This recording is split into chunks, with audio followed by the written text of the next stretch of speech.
ada satu orang yang sangat jengkel sekali dengan Hamzah. Dan orang ini sebenarnya Jubair bin Mut'im. Ya. Jubair bin Mut'im ini punya paman terbunuh pada saat itu di Badr dan dibunuh oleh Hamzah. Maka dia berkata kepada budaknya yang bernama Wahsy, berangkatlah bersama orang-orang jika engkau membunuh Hamzah, paman Muhammad, demi membalas dendam pamanku yang bernama Thu'aimah bin Adi yang dibunuh oleh Hamzah, maka engkau akan merdeka. Waktu masih di Mekah. Dan kebetulan memang si Wahsy ini orang yang sangat mahir. Saking mahirnya dia melempar tombak sampai dikatakan dia bisa melempar tombak memasuki sebuah lubang besi yang diputar dengan kencang, gitu kan? Kemudian dia bisa melempar dan bisa masuk ke tengah-tengahnya tanpa harus memberhentikan goyangannya besi itu. Jadi saking cepatnya, jadi besi bulat diikat dengan tali kemudian diputarin dengan kencang. Itu sementara berputar dia bisa lempar tombak melewati tengah-tengah lubangnya tanpa memberhentikan goyangnya lingkarannya besi itu. Jadi sangat luar biasa terampilnya. Maka dia mengatakan kau akan bebas. Kata Wahsy, saya pun pada saat itu tidak berpikir apa-apa masuk kancah peperangan kecuali harus bisa membunuh Hamzah. Karena saya bebas, saya tidak ingin berperang. Waktu Hindun binti Utbah, istrinya Abu Sufyan, ayahnya dia Utbah bin Rabi'ah yang terbunuh pada saat duel di Badr, gitu kan? Utbah ayahnya dia dibunuh oleh Hamzah karena waktu Utbah duel sama Ubaidah kan terluka. Lalu kemudian waktu Ubaidah diselamatkan oleh Hamzah dan Hamzah menusuk Utbah. Syaibah pamannya Hindun juga dibunuh oleh Hamzah. Al-Walid saudaranya dia dibunuh oleh Ali, gitu kan? Maka dua orang sini ayah dan pamannya dibunuh oleh Hamzah. Maka dia pun memanggil Wahsy sambil mengatakan, hai Wahsy, selain majikanmu Jubair bin Mut'im yang akan menjanjikan kau bebasan, kamu lihat ini perhiasan saya. Dikeluarin satu kotak penuh perhiasan yang mahal sekali. Karena dia ratu Mekah. Ini semua jadi milikmu, asal kau bunuh Hamzah. Kata Wahsy pada saat itu, saya benar-benar cuma berpikir pada saat itu bagaimana saya bisa mendapatkan kebebasan dan mendapatkan harta ini. Itu saja yang saya pikirin. Di sini ada satu hal yang menarik. Penulis mengangkat dalam buku tentang masalah, coba kita dengarkan bagaimana Wahsy menceritakan pada saat itu. Wahsy berkata, aku adalah hamba sahaya milik Jubair bin Mut'im. Paman Jubair yang bernama Thu'aimah bin Adi terbunuh dalam perang Badr. Ketika orang-orang Quraisy berangkat ke Uhud, Jubair berkata kepadaku, engkau merdeka jika engkau berhasil membunuh Hamzah paman Muhammad untuk membalas kematian pamanku. Wahsy berkata, lalu aku pun berangkat bersama pasukan. Aku laki-laki dari Habasyah yang mahir melempar tombak layaknya orang-orang Habasyah secara umum. Dan bidikanku hampir selalu tepat sasaran. Ketika dua pasukan telah bertemu, aku keluar memata-matai Hamzah. Aku mengintainya sehingga aku melihatnya di antara pasukan yang berperang seperti unta abu-abu. Maksudnya unta abu-abu ini teman-teman sekalian, dikenal unta itu kalau dikatakan oleh orang unta abu-abu, unta yang perkasa, unta yang kuat, gitu kan? Unta yang biasanya kalau unta jantan berwarna abu-abu itu dia bisa memiliki beberapa unta betina yang lain.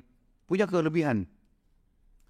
Dia memporak-porandakan musuh seperti atau dengan pedangnya, dia memporak-porandakan musuh dengan pedangnya dan tidak ada yang bisa menahannya. Demi Allah, kata Wahsy. Ini Wahsy cerita setelah masuk Islam ya. Dia mengatakan, demi Allah saat itu aku sedang mengincaran dan menginginkannya. Aku bersembunyi di balik pohon atau batu agar dia mendekat kepadaku. Tiba-tiba Siba' bin Abdul Izzah mendahuliku kepadanya. Ketika Hamzah melihatnya dia berkata, mendekatlah wahai anak wanita tukang khitan. Ya.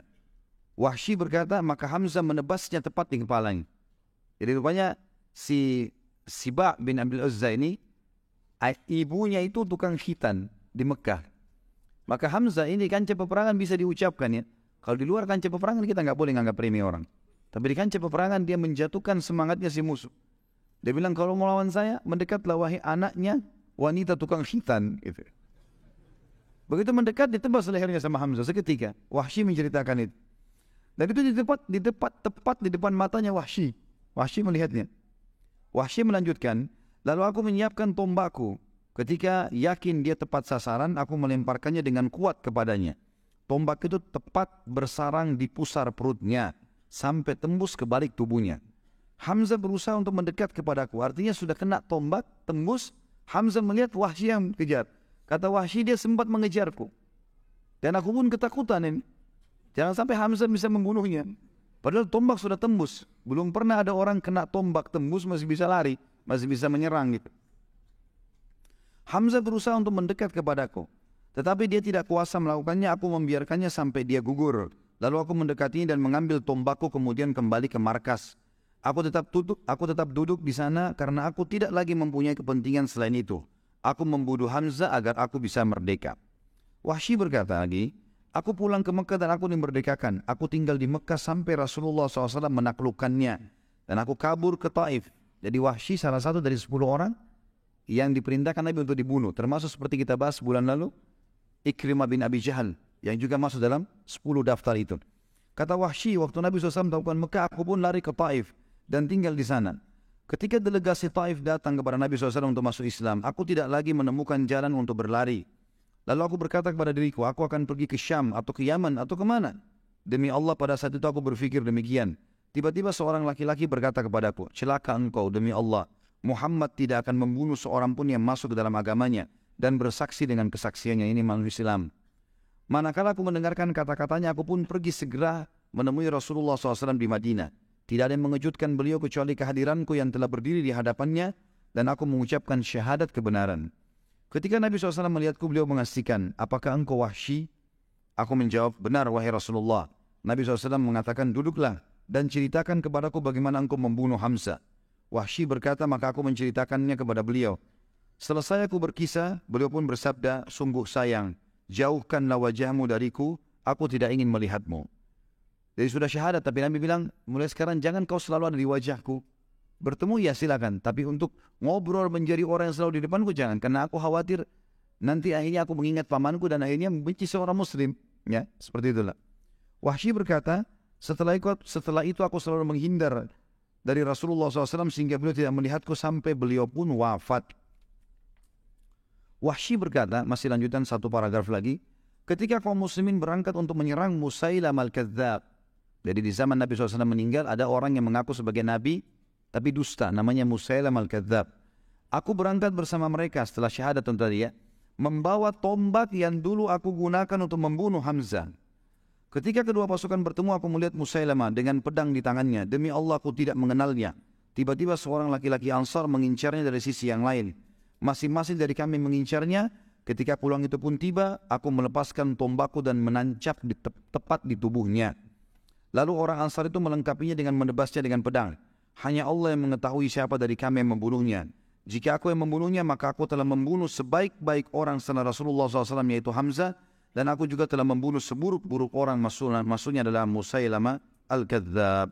Dan ini sanadnya kuat, disebutkan oleh Ibnu Hisham dalam kitab sirahnya, Ibnu Athir juga dalam Usudul Ghabah, dan Ibnu Abdul Bar juga dalam Al-Isti'ab. Ya. Dan seterusnya ada beberapa orang yang menyebutkan masalah ini. Dalam riwayat lain teman-teman sekalian dikatakan Wahsy berkata, pada saat aku berusaha menombak Hamzah, maka aku ketakutan karena dikejar olehnya. Kemudian aku pun berusaha melemparnya dari jarak jauh. Sampai akhirnya tombak itu tersasarkan ke perutnya dan tembus ke belakang. Dia pun sempat mengejarku dan aku ketakutan jangan sampai Hamzah mendapatiku. Itu tambahan riwayat. Riwayat yang lain, riwayat juga tambahan di akhirnya mengatakan, aku pun pada saat itu gelisah semenjak Nabi SAW tidak mau melihat wajahku. Ya, artinya Wahsy untuk menghindar. Ya. Maka dia mengatakan, aku merasa ini dosa yang sangat besar dan aku tidak bisa mengobatinya kecuali aku harus membunuh musuh Allah yang juga besar sehingga bisa mengobatinya. Maka pada saat terjadi perang melawan Musailamah al-Kadzdzab di zaman Abu Bakar radhiyallahu anhu, maka aku pun ikut dan aku pun mencari Musailamah al-Kadzdzab sampai aku melihatnya dan aku mempersiapkan tombak yang aku gunakan untuk membunuh Hamzah dulu dan aku melemparkan di titik yang sama. Jadi dulu di perutnya, ini juga di perutnya. Sampai tembus ke belakang. Sebagaimana dulu Hamzah terbunuh. Kemudian aku mencabut tombakku dan aku pun mengatakan kalau aku membunuhnya. Dan ada orang Ansar datang menebasnya dengan pedang. Maka aku mengatakan aku telah membunuh manusia yang paling buruk sebagai balasan telah membunuh manusia yang terbaik. Maksudnya Hamzah. Seperti itulah riwayatnya. Teman-teman sekalian, pada saat Hamzah radhiyallahu anhu mati di sini, terbunuh mati syahid, maka Nabi SAW waktu lihat jenazahnya dalam sebuah riwayat yang sahih, riwayat Bukhari, Kata Umar bin Khattab, kami belum pernah mendengarkan Nabi SAW menangis terisak-isak seperti pada saat melihat jasad pamannya Hamzah. Ternyata muslimin terdesak. Pada saat perang sudah mulai banyak yang kalah, maka muslimin terdesak. Dan Nabi SAW kita tahu dipukul oleh Ibnu Qami'ah, ya, sampai pelipis beliau berdarah alaihissalam, pipi beliau tertancap dengan besi, ya, sampai Abu Talha menarik dengan giginya, gitu kan. Talha bin Ubaidillah menarik dengan giginya, gitu kan, sampai giginya tanggal. Kemudian ada beberapa sahabat-sahabat yang membela Nabi SAW sampai akhirnya terdesak sekali karena pundak kanan dan pundak kiri Nabi dipukul oleh Ibnu Qami'ah. Dan ini sudah kita ceritakan pada saat menceritakan sahabat Nabi Mus'ab bin Umair radhiyallahu anhu. Ringkas cerita muslimin naik ke atas gunung dan akhirnya Abu Sufyan mengatakan, terjadi, tentu ada dialog di situ tapi yang jelas kita ringkaskan saja. Kata Abu Sufyan, telah terjadi mutilasi di pasukan kalian dan itu bukan saya yang perintahkan. Saya tidak larang, saya juga tidak perintahkan. Maka jangan bawa-bawa ini kepada saya. Gitu. Ternyata memang Hindun pada saat mendengarkan, melihat Wahsy mengatakan, hai Wahsy, di kancah peperangan, apa kau berhasil membunuh Hamzah? Dia bilang, iya, berhasil. Kata Hindun, mana dia? Cari jasadnya, dicari jasadnya. Gitu kan? Dan ditemukan Hamzah, ternyata dia meletakkan bulu burung merpati di baju besinya. Itu ciri khasnya beliau. Dan nanti dikenalnya Hamzah juga pada saat itu karena adanya bulu itu yang dipenuhi dengan darah. Maka Wahsy pun mengatakan itu sana, yang di dadanya ada bulu merpati. Hindun pun mendekat, lalu Hindun menyuruh agar hidungnya dipotong, radhiyallahu anhu, kemudian juga dibelah dadanya dan dikeluarkan jantungnya. Ya, Hindun pun berusaha memakannya karena jengkelnya ayahnya dan pamannya terbunuh, tapi dia tidak mampu dan dia membuangnya. Jadi pemandangan yang sangat luar biasa. Bayangkan kalau paman kita seperti ini, hidungnya terpotong, darah semuanya, kemudian dadanya terbelah dan jantungnya kecabut dan dibuang begitu saja di situ. Maka Nabi SAW waktu itu menangis terisak-isak. Tapi wahyu datang. Jibril datang menyampaikan kepada Nabi SAW dan mengatakan, dan beliau menyampaikan ini kepada para sahabatnya, Hamzatu sayyidus syuhada'i yawmal qiyamah. Hamzah ini pemimpinnya para syuhada di hari kiamat nanti. Jadi gak usah kau sedih hai Muhammad, ini bukan cuma mati syahid biasa, dia akan jadi pemimpin para syuhada di sana, ya, di akhirat nantinya.